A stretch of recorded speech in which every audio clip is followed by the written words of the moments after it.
Viajamos a Estrasburgo para analizar qué se decide allí y cómo nos afecta. Conversamos con los europarlamentarios que representan los intereses de nuestra comunidad y con otros andaluces que en sus distintas facetas contribuyen allí a construir el proyecto europeo.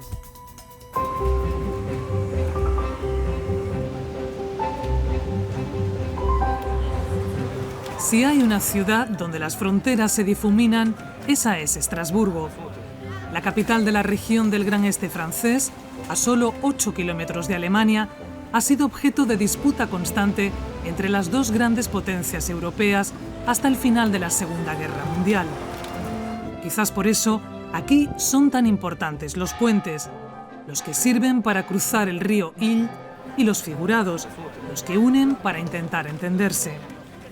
Estrasburgo, símbolo de paz y de reconciliación para la Unión Europea, es, desde 1992, sede oficial del Europarlamento.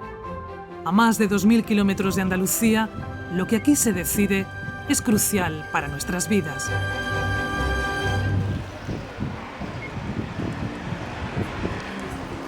Jesús, siempre que nos referimos a la Unión Europea o pensamos en el Parlamento Europeo, pensamos en Bruselas. De hecho, utilizamos indistintamente lo que decide Europa, lo que decide Bruselas.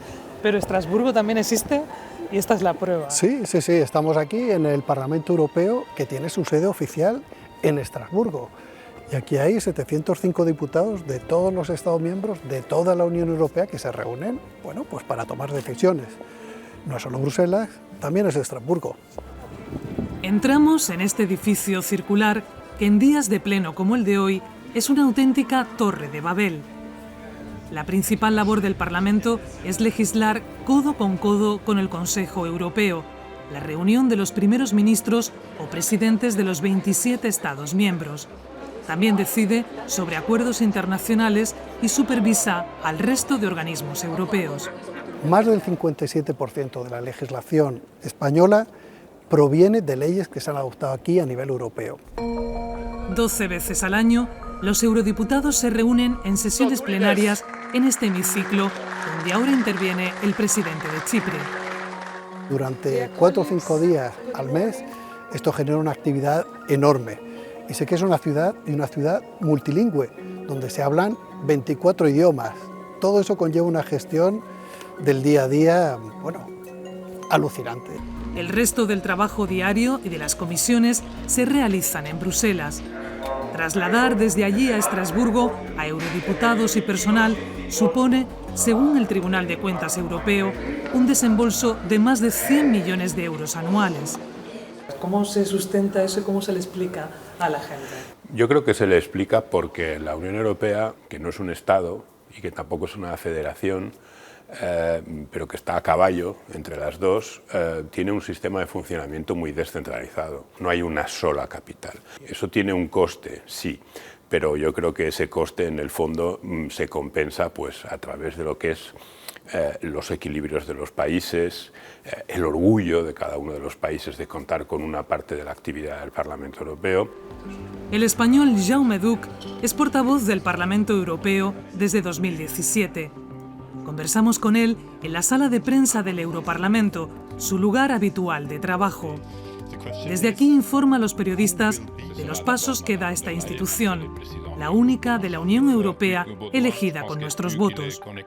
Ha pasado una crisis de refugiados muy fuerte, ha llegado el Brexit, vino la pandemia, ahora estamos en una guerra en la frontera de la Unión Europea, en Ucrania, y en todos estos temas la Unión Europea ha tenido una participación muy importante, es decir, que se ha ido convirtiendo en una entidad mucho menos técnica o tecnocrática y mucho más política.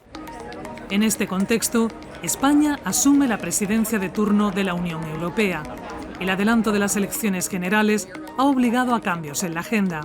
Ya hemos vivido situaciones muy parecidas.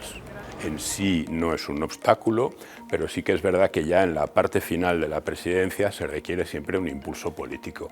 Y yo entiendo que ese impulso existirá, las elecciones habrán tenido lugar, habrá un gobierno, el que sea, y es ese gobierno el que tiene que dar ese impulso. Asuntos como la futura ley de inteligencia artificial o los movimientos migratorios están entre los prioritarios de la presidencia española. Cerrarlos depende en buena medida de lo que se decida en este Parlamento.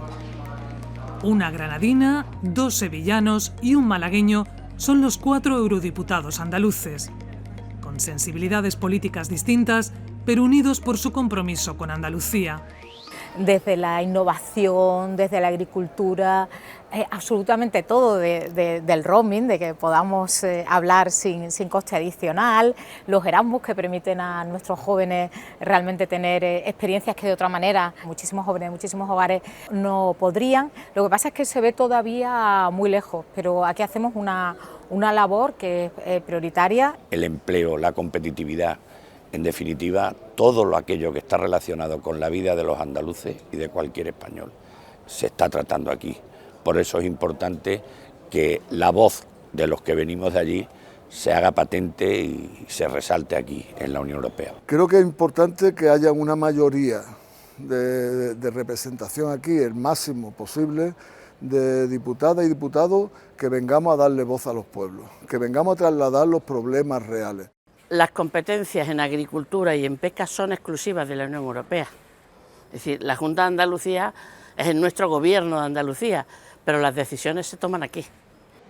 Si hay un tema andaluz protagonista en los últimos meses en la política europea, ese es el proyecto de ley de ampliación de regadíos en el entorno del Parque Nacional de Doñana, en trámite en el Parlamento andaluz.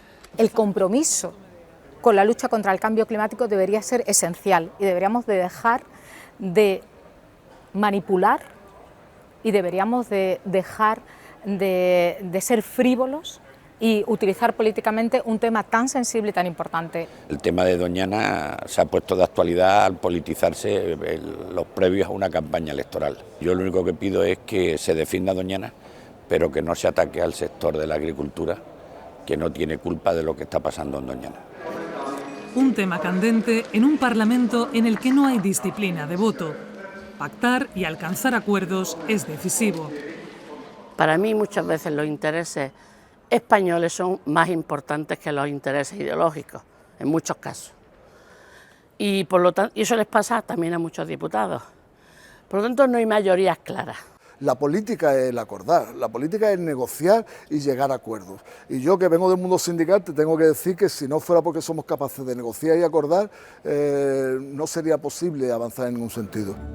Otra andaluza, la heroína granadina del siglo XIX, Mariana de Pineda, da nombre a la entrada de protocolo del Parlamento Europeo, que hoy recibe a la presidenta de Kosovo. La alfombra roja sigue extendida para la visita de la primera dama de Francia, Brigitte Macron. La agenda es intensa. En jornadas como esta llegan a acreditarse hasta 150 periodistas. Carlos es gaditano de Sanlúcar de Barrameda. Lleva 8 años trabajando en los medios audiovisuales de esta institución. Lo que hacemos aquí es un servicio gratuito para los medios de comunicación y diputados que quieran, pues no sé, o grabar un programa de televisión para sus redes sociales personales.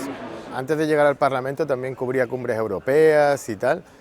Y no sé, me abrió un mundo, he conocido muchísima gente, muchísimos profesionales, es así como he llegado aquí, ¿no? Yo vivo en Bruselas, trabajo 3 semanas allí y las semanas de plenaria vengo aquí a Estrasburgo a trabajar también. Ha vivido muchas experiencias profesionales en esta Cámara, la mayoría con políticos como protagonistas, pero también con otros invitados más sorprendentes. Yo he hecho una entrevista a Arnold Schwarzenegger, que vino a Bruselas, a Liam Neeson, ¿sabes? Vienen actores así de vez en cuando. Juan Diego Botto también estaba en Bruselas. Tenemos que asegurar, por lo tanto, que las empresas jurídicas con estos delitos, que no son los delitos... Me llamo María Taguas Rodríguez, soy intérprete funcionaria del Parlamento Europeo. Yo diría que es una profesión que siempre había querido hacer. De hecho, tengo una anécdota de cuando tenía 8 años, nos fuimos a Estados Unidos y yo ya estudiaba inglés en el colegio. Me acuerdo que mi padre no entendía inglés y yo, cuando íbamos al restaurante, me encantaba hacerle de intérprete entre el camarero y mi padre. Y recuerdo que una de esas veces le pregunté: ¿hay alguna profesión en la que la gente se dedique a hacer esto? María trabaja con 5 idiomas: español, inglés, francés, portugués y polaco, aunque pronto añadirá el griego. Suele haber 3 intérpretes por cabina y hacen turnos de un máximo de media hora. Hay que saber sobre todo muchas cosas de la cultura del país o los países del idioma que estás aprendiendo, porque en el fondo lo que hacemos los intérpretes es transmitir ideas. No vamos a estar traduciendo palabra por palabra, sino que tenemos que transmitir ideas y el contexto y la cultura del país, del idioma que estamos interpretando. Llegan las votaciones. Se abren y se cierran en apenas unos segundos. Los eurodiputados se dirigen al plenario y en este pasillo nos encontramos a Rafael, sevillano de 24 años y asistente del exministro José Manuel García Margallo. ¿Qué es lo que tú crees que tiene de interesante el estar dentro de la Unión Europea? Vivir de cerca cómo se negocia un dossier legislativo, cómo hay que ceder, los trílogos son muy interesantes, sobre todo cuando estás reunido con diferentes grupos políticos, cada uno tiene su interés y tú tienes que defender el tuyo, ¿no? Y tienes que aprender a ceder, también aprender a debatir, a hacerte notar, sobre todo a hacerte respetar. Siempre he pensado en trabajar aquí y surgió, pues bueno, yo eché la beca Schuman, que es la beca que ofrece el Parlamento Europeo, me rechazaron y vi que había una segunda posibilidad de conseguir entrar aquí, que era mandándole un email directamente al diputado que quisieras. Entonces yo seleccioné algunos diputados y uno de ellos fue García Margallo, le mandé un email, me respondió y hicimos una entrevista y me cogieron. Lleva 2 años en este puesto de trabajo. Sigue las comisiones, prepara los debates y realiza informes para su jefe. Rafael ha hecho realidad su sueño de trabajar para la Unión Europea. Otros lo están intentando y un primer paso es conseguir una beca. Así entró el almeriense Jesús Carmona. Desde hace 4 años es el director de medios del Parlamento. Lo que se les pide primero es que sepan trabajar en un mundo multicultural, que tengan experiencia, que hayan salido fuera de España y en segundo lugar un elemento muy importante, un segundo idioma, un tercer idioma, inglés de preferencia, porque es la manera que tenemos ahora mismo de comunicarnos. Álvaro, cordobés, y María, sevillana, son becarios. Estoy aprendiendo muchísimo, todo lo que conlleva el proceso legislativo, muchísimos temas que se están tratando en la Unión Europea y que muchos de ellos desconocía. Para mí Europa es un proyecto que todavía necesita mucho trabajo, pero que tiene la suerte de contar con mucha gente que quiere trabajar en él.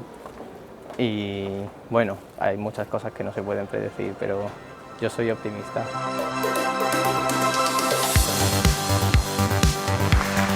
Solo unos días antes de nuestra visita, Estrasburgo acogió el Evento Europeo de la Juventud. 10.000 jóvenes se reunieron en esta sede parlamentaria para hablar sobre Europa. Una asignatura pendiente para muchos de ellos. Según un estudio del Consejo de la Juventud de España, el 79% de los jóvenes españoles se siente europeo, pero solo un 48% confía en sus instituciones. En el resto de países de la Unión, esa confianza alcanza el 55%. Vivirían de una manera completamente diferente si su país no perteneciera a la Unión Europea, y si nos hacía falta un ejemplo concreto lo tenemos ahora con el Reino Unido. En el mismísimo momento en que el Reino Unido abandonó la Unión Europea, los jóvenes británicos perdieron derechos, perdieron ventajas a la hora de poder venir a trabajar, de venir como turistas, de no necesitar un pasaporte, de utilizar el programa Erasmus, de recibir subvenciones para programas científicos. Todo eso se les acabó. Si los jóvenes y el resto de ciudadanos europeos damos valor a esa apuesta común, lo veremos en mayo del año que viene, cuando se celebren las elecciones al Parlamento Europeo. En las últimas de 2019, la media de participación estuvo algo por encima del 50%. Europa sigue en construcción. Los ciudadanos somos sus cimientos.